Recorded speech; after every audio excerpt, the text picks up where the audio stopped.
because that's what we're there for. But if you didn't need a gimmick, Would you have a slam sort of Well, format I anyway? got tired. I got tired of the competition after 12 years or so. I wasn't all that competitive to begin with, and I didn't join in right away when the slam started in Chicago. I came a little later. I changed over to the theater project because that's collaborative, cooperative, rather than competitive, and I'm enjoying that a lot more. How do you think the academic world views slam poetry? I have no idea. I don't make that distinction. There are people that you would identify as academic poets that have, and there are people who are, slammers who hold places in the academy, and myself particularly. It doesn't make any difference to me. No, It's just a different delivery system. Okay. The book's one delivery system, performance is another delivery system. Okay. Now, what do you say to the critics who say that the slam poetry doesn't translate well on the page? The page poetry doesn't translate well on the voice sometimes. Right. It goes both ways. Right, I mean, right. So what? Well, should good poetry be both? I got 3 books, and Yeah. the first book was built on performances that I was doing.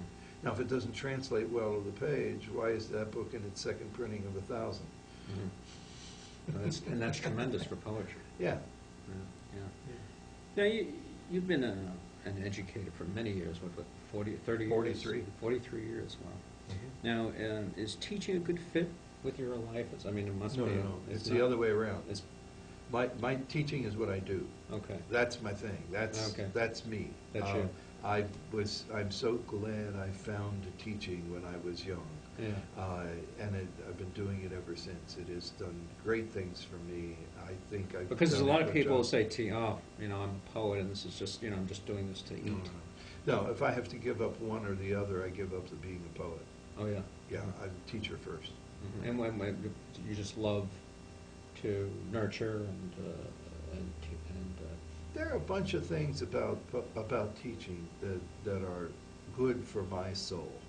One is you can't make people learn. So you kind of have to show them and help them and support, Right. and sell in a way. So there's that part of it. You can't tyrannize people when you're a teacher. There are teachers who do, but their students don't learn. Right. Yeah, so it's been a good fit for me personally, and that's and I've been very, very successful at it. I get awards, and my students do well, and they How about if a succeed. student, for instance, just as an example, a student gives you a poem and it's horrible? Well, how would you handle it? I've seen teachers who have been absolutely cruel and Yeah. Well, and it's just easy. ruin someone that way. It's Well, how would easy you to be handle cruel. it? Yeah. That's another thing about teaching. So how would you handle it?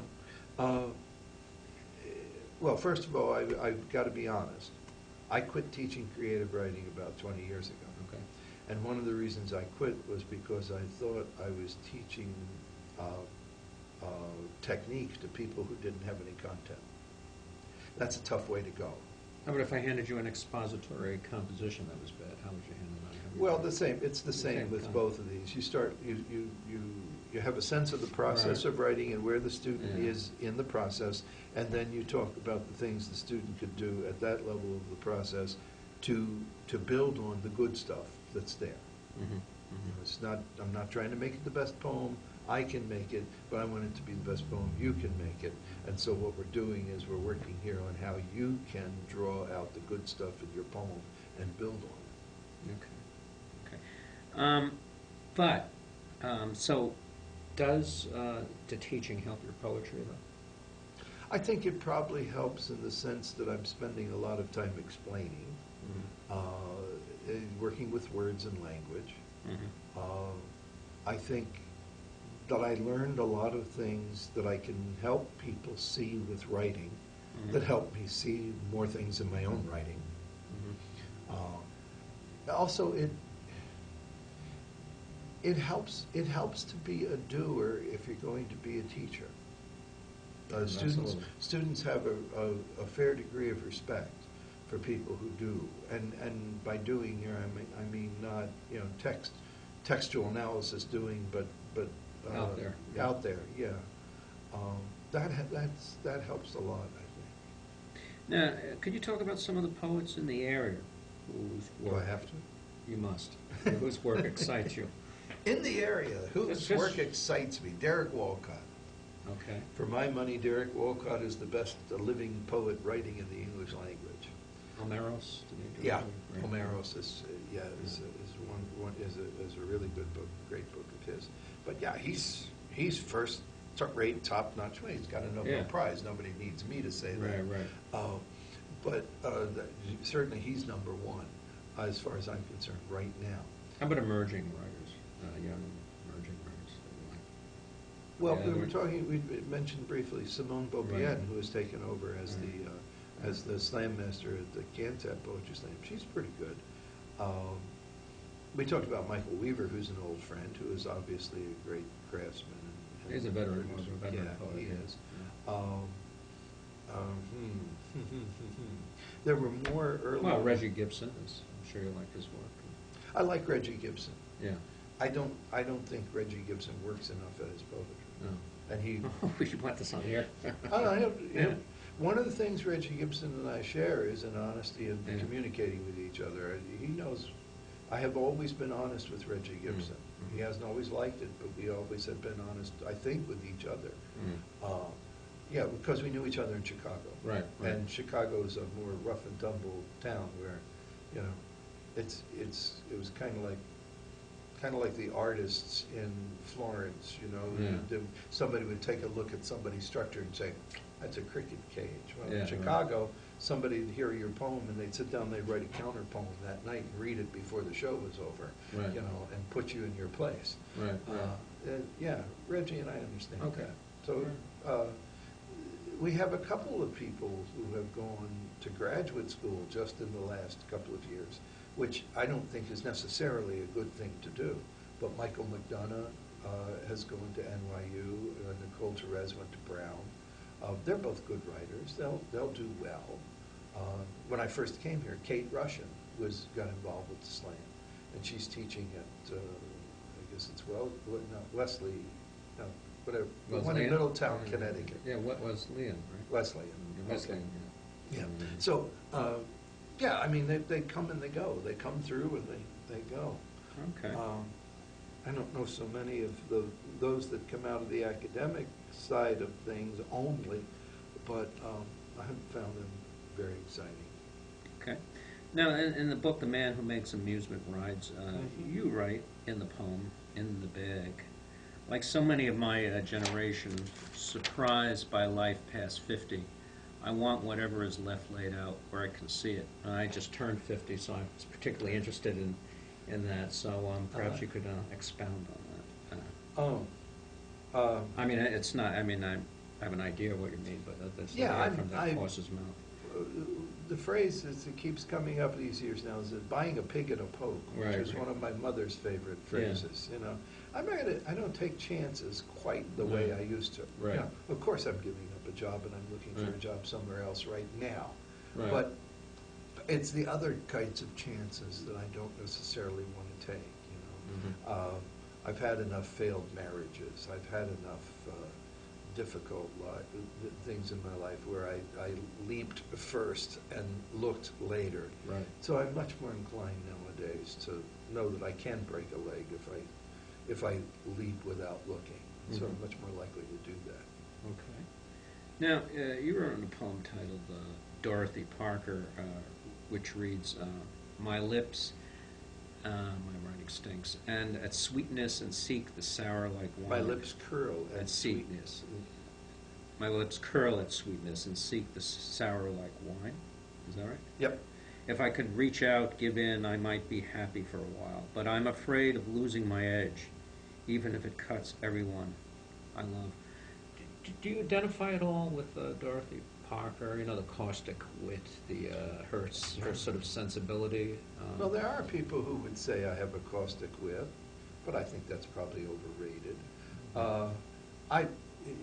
I'm trying to enter into the character there. As in so many of my poems, I'm trying to understand how does someone think that way? How does someone live that way? What is it that motivates someone to be the way she was for her, basically her whole life, holding out against giving in?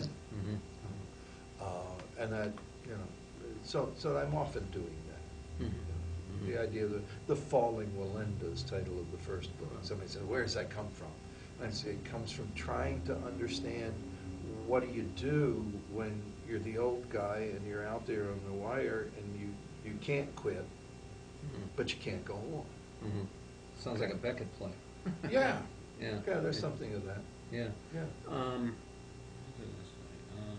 Do you think you would like to be at the round table at the Algonquin in those days? What do you think?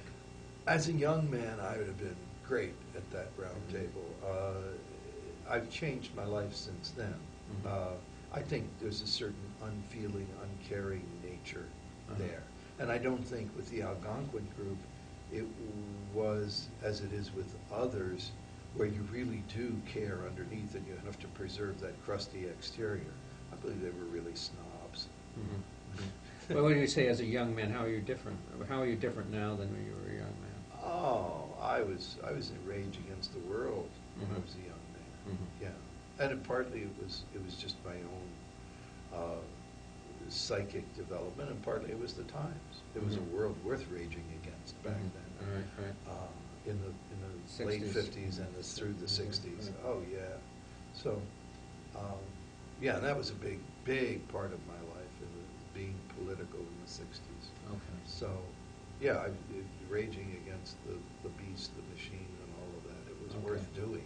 Okay, so you were the angry young man. I was a very angry young man. Even when I didn't have anything to be angry about, I was an angry. And now what kind of, and I only use the word I'm old a man. sweet, mellow old teddy bear. Are you? You still don't get, you're not a King Lear? Or?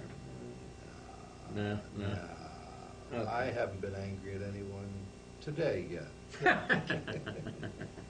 Well, maybe you want to read a few poems from your book. Sure. Of your Advertisements. All right. And is there anything you want to promote? Reading. First night in Boston, we're doing our shows again this year. We get about 2,500 people in for poetry on first night. And we do 5 quick 40-minute shows in the Heinz Convention Center. So if people want to come in from out of the cold and get a chance to see a quick show, it's great for the kids. Kids kind of like it. And the illegits. Yeah, it's a good fun evening. That's about the only thing we've got going right now, I think. Okay. Yeah. Well, and I am looking for work if anybody out there's got a job for an You hear agent, that? poet, and professor. Call in right now. This is one of my You favorite. got 8 minutes, so you got some okay. time to read. This is one of my favorites. This is in an exhibit called The Culture of Peace. It was written to honor Charles Olson when I was living in Gloucester. Olson lived in Gloucester for a long time. Big man. Oh, well, the fun of living in Gloucester was when people would find out I was a poet, they'd say, "Oh, do you know Olson?" And I said, "Well, never knew him personally, but I know his work." And they said, "Oh, he was a great guy. He fell down drunk there one night, and it took 6 of us to carry him home." You know? Well, he's about 6'6". Oh, he's a huge man. But he lived, when he went out in Gloucester, he went out until he passed out. I mean, they loved him. He was a great, big, burly, friendly guy. And so he had me covered. No matter what kind of indiscretions I fell into in Gloucester, I had Olson there ahead of me to cover for me. There you go. This is called Safe Harbor. Then I came to this quiet place, the soft wash among sheltering rocks, sending wave action back on waves, a place for boats to anchor till they subside in still water, to make repairs where action is never immediate and crisis comes in the news. Flotsam on the tidal surge, singular pieces telling small tales of great struggles.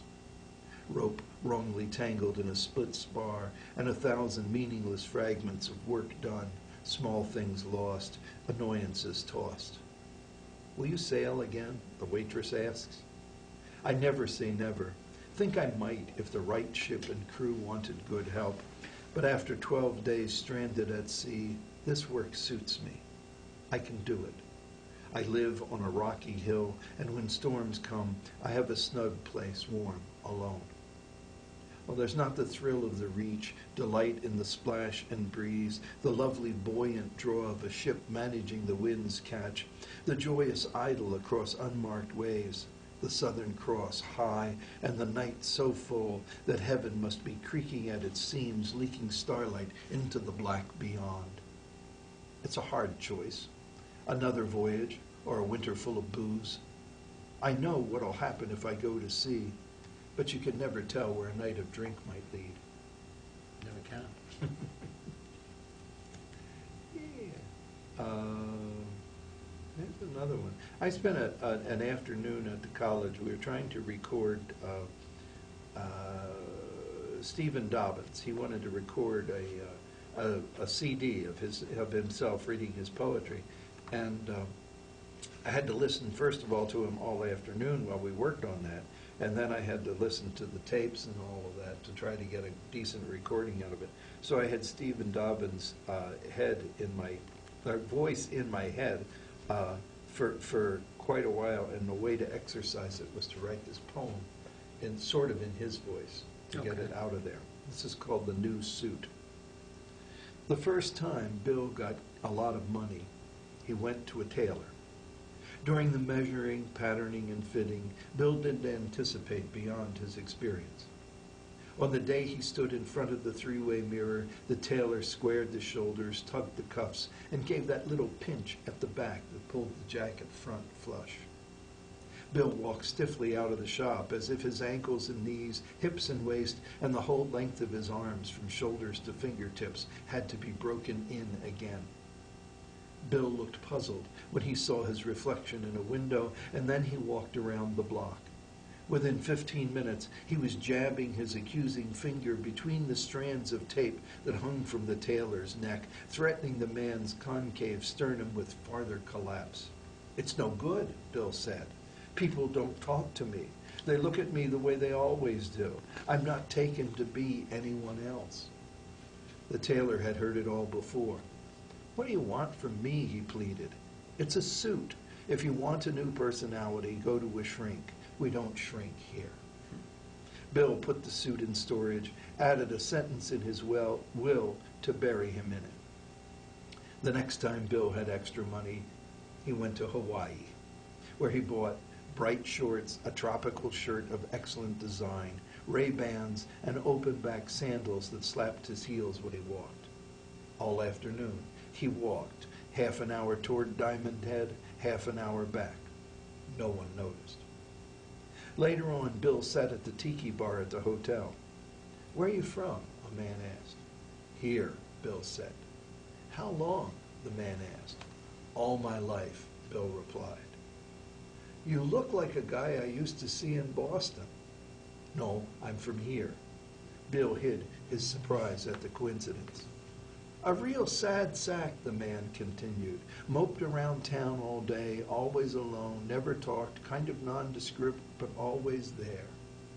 Bill couldn't remember ever having seen the man before. How much more? We got 2 minutes if you got a show. 2 minutes. Poems for all times and occasions.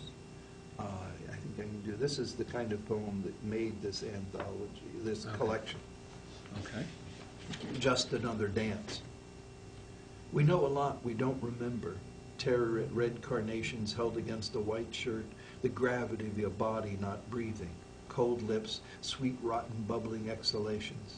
He'd do anything to avoid hours of being alone, trapped where he could not affect anything but himself. He never saw the stabbing. The vicious adult tango was just another dance. The commotion after a day's isolation confirmed that what had happened was horrible. Aunt Maria's crazy lamentations, Cousin Carlos' rage, the seriousness of uniforms. But the ordeals of childhood, the world only knows by inference from what we become. How much could have stuck in the mind of a 10-month-old locked in a room for 24 hours with his mother's murdered body, her blood on his T-shirt? What did he do to get a drink, wake her, find a warm niche in a cooling body, urge comfort from fear that welled up, numbed him, flooded back, dulled with fatigue, overcame with terror the child abandoned in the haunted house, where the one he depended on for everything needed him for something, and nothing he did made any difference. So he becomes a man who always wants doors and windows open, demands hot, vivacious women, fears sweet smells, sickens at the sight of carnations, and has a silly feeling that dancing leads to death. And he cannot tell why the deep plaintive chords of a song hypnotize him, why he gets such comforts, yet hurts so much when he sings, "I can't stop loving you." Thank you, Michael Brown. And our next guest next week will be Richard Cambridge, who is the host of the Club Passim's Poets Theater. 30 on the dot there. Yeah. It says. Okay, thank you, sir. And I My will pleasure. mail you the tape. I'd love to have it. Yeah. Yeah. Great.